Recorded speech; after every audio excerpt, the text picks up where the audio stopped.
চিরাচরিত প্রথা মেনে বুধবার শান্তিনিকেতনে পালন করা হলো কবিগুরু রবীন্দ্রনাথ ঠাকুরের ১৬৪তম জন্মদিন।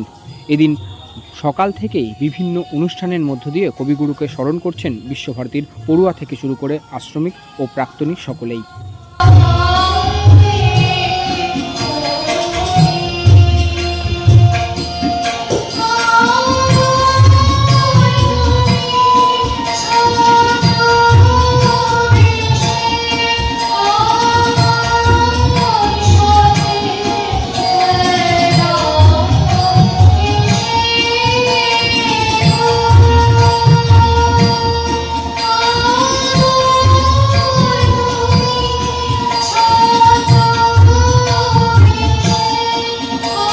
তো আমরা সকালবেলা এলাম ওই 7টার সময়।